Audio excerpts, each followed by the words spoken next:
Welcome to a live news update. I am Tanti Azal. Now the headlines. Tinubu government speaks on prosecution of suspected Boko Haram. High Court remands Emefiele in Kuje prison. And on the foreign scene, communications down as main hospital is being searched.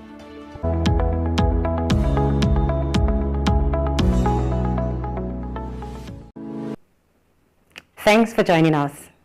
The Bola Tinubu-led government says it will resume the prosecution of some suspected Boko Haram terrorists in the next 2 weeks. The Attorney General of the Federation and the Minister of Justice, Lateef Fagbemi, SAN, made this known at an event in Abuja. Fagbemi says the federal government is serious about bringing suspected terrorists to justice and is finalizing plans to ensure their smooth and successful trial. The minister says the federal government would also adopt virtual trials to prevent delay, adding that it would not shy away from the responsibility of providing funds for the purpose.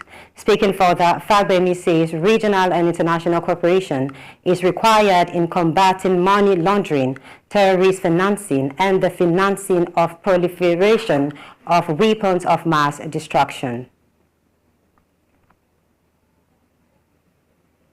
The Federal Capital Territory High Court has ordered the remand of the former governor of the Central Bank of Nigeria, Godwin Emefiele, in Kuje Correctional Center in Abuja.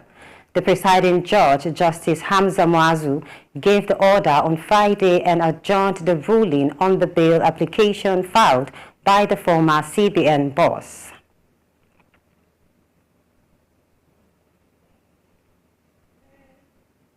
In other stories, the Association of Licensed Telecommunications Operators of Nigeria and the Nigeria Communication Commission have threatened to increase telecommunications tariff due to the current tariff regimes. Lack of sustainability. This was obtained in a statement in a recent stakeholders meeting. Alton Chairman Benga Adebayo expressed the need for a price review to align with the rising operating costs faced by operators. He also highlighted the burden of 52 taxes imposed on operators nationwide under President Bola Ahmed Tinubu's administration. He stated that these debts must be settled and the association would not hesitate to block debtor banks from accessing their services.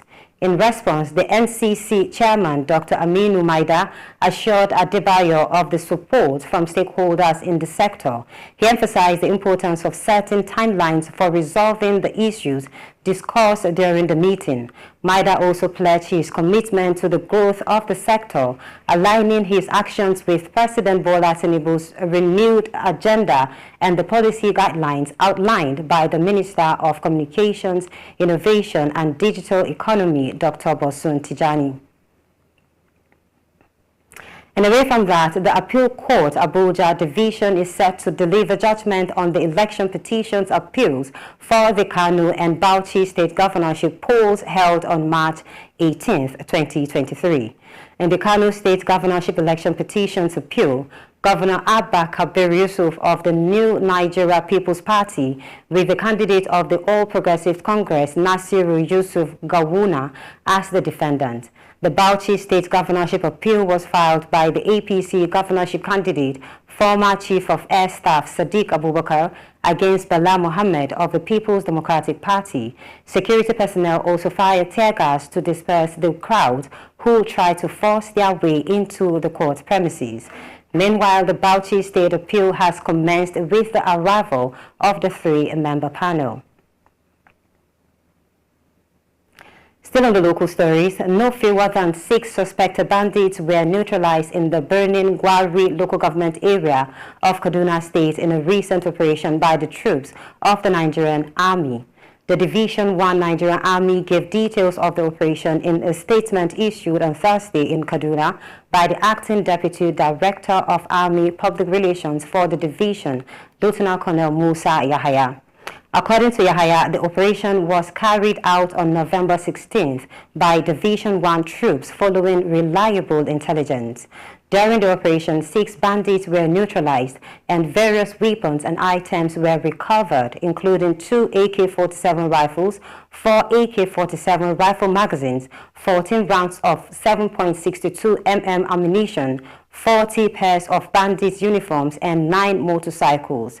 Reacting, the General Officer Commanding of 1 Division and the Force Commander of Operation Real Punch, Major General Valentin Okoro, commended the soldiers for their bravery and urged them to continue their efforts until all terrorists, bandits, and other criminals within the division's jurisdiction were eliminated.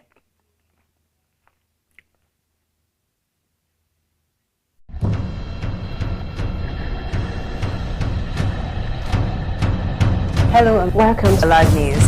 The immediate past Minister of Youth and Sports Development Chief Sunday Dare, the federal government of Nigeria has taken punitive action against the secretariat. Nigerians have expressed fear over the possible shutdown of businesses and job losses. See, things are just going higher every day. For the fact that going from here to Ombalin day before was at 300, but now is at the high side of 700, 800.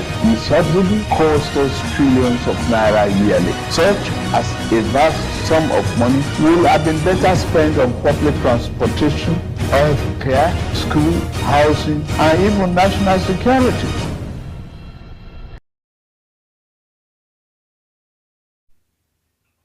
And on the foreign scene, Israeli troops carried out building-by-building searches at Gaza's main hospital as a new communications blackout in the territory on Friday compounded fears for Palestinian civilians trapped inside the facility. Al-Shifa Hospital has become a focal point for Israeli operations in northern Gaza since soldiers raided the complex on Wednesday, hunting for a command center they say militant group Hamas operate. Hamas and hospital managers denied the charge, and there has been international concern about several thousand people, including wounded patients and premature babies, believed to be trapped inside. Israel has vowed to eradicate Hamas in response to the group's October 7th attack. Israeli authorities have defended their operation, and the military says Thursday it found rifles, ammunition, explosives, and the entrance to a tunnel shaft at Al-Shifa Hospital. Israeli Prime Minister Benjamin Netanyahu alleged hostages may even have been held at the medical facility.